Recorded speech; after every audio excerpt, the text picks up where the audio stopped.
is for non-agenda items. If your topic is on the agenda, we ask that you wait till we get to that portion of the agenda to bring your comments forward. Also reminding you that we don't talk about staff or students or anything that would violate anybody's privacy rights in public comment. If you have something of that nature, we have to have an executive session on that kind of thing.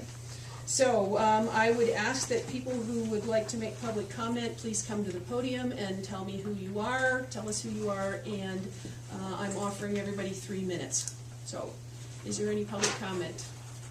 Mr. Reed, come on. All right.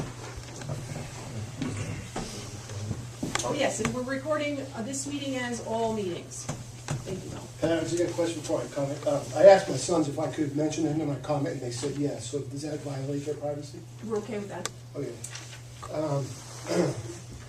My voice is a little weird today, so I'm sorry about that. So first off, when my oldest son was going through school here in Florence, he, like so many other students, was connected to the social network via emails, texting, and various social websites. During this time, my wife and I found out he was accepting texts and messages from strangers.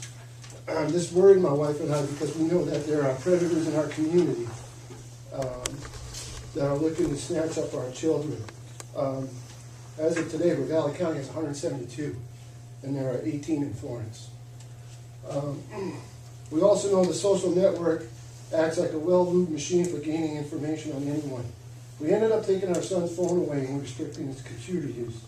Now our youngest son is getting older, and he is also connected to the social network, and he has also done some of the things that his brother has done that could get him in trouble. My wife and I believe that because of the times, we should not totally disconnect our son from the social network. We also believe that one of our duties as parents is to ensure our son's safety and that he is educated on what consequences could come from what I call social network freestyling. This is where I think the school could help the parents, the students, and even others who may want more information about this subject. I would like to see the school back a volunteer program where classes are given to anyone who wants to know how to handle this issue. Maybe we can find volunteers to come in and educate us on how to control what our children are doing while on the social network. A good idea would be to ask people from Verizon to come in and show how to put settings on their phones to prevent unwanted people from contacting our children. Or maybe someone could show us how to monitor our children's Facebook account and other social network websites. I think the only thing the school would have to do is back the program and provide a meeting space for everyone to meet. I believe that the more the community, parents, and students know how to prevent social media stalking, the better off we will all be. Thank you. Thank you. Anyone else?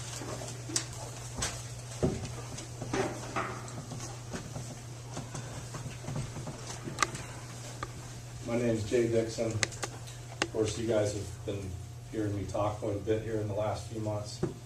And I'll start on a personal note saying I've kind of had a problem most of my life. When I stand on principle and firm ground, I really have a hard time backing down from that. And when I know I'm right. So as I get older and come across accidents with Bitterroot Bucks coach Phil Perez first on the scene and try and save his life and get through some experiences like that, it kind of makes me realize I should do it more because I don't know when's my last day. So I'm here to tell you, like I did in October, like I did in November, this school needs to put employment opportunities on their website and do better with their hiring practices. You've told me you're going to look into it. You then went and hired all your middle school girls coaches without posting anything, which sends an insult to me with my son that's approaching middle school. I don't like it.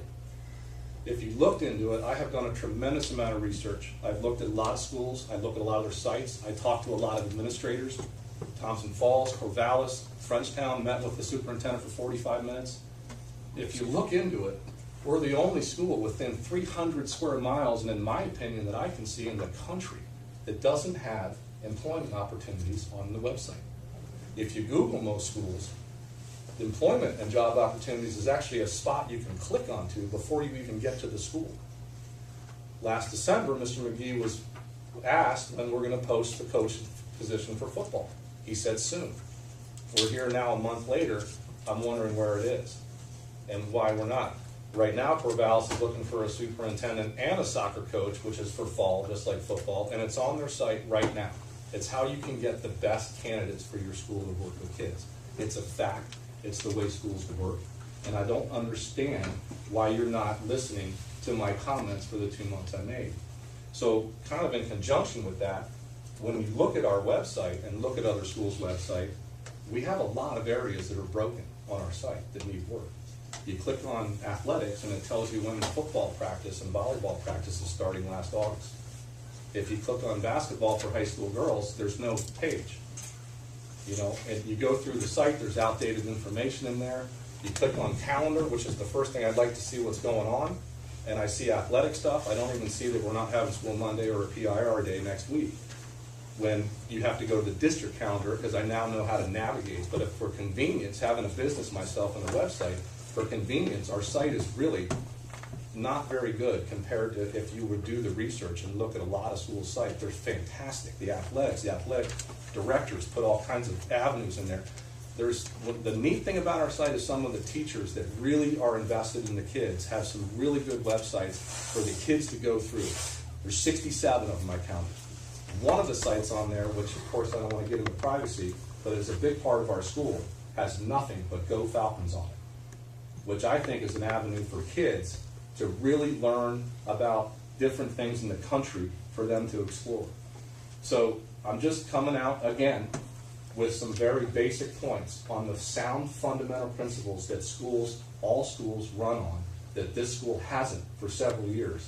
And I'm not going to sit by and watch it without telling you, because I need to see some change. And that's my points. Thank you. Anyone else? All right. So we're going to move on to our next item, which is board administrative behavior and processes. And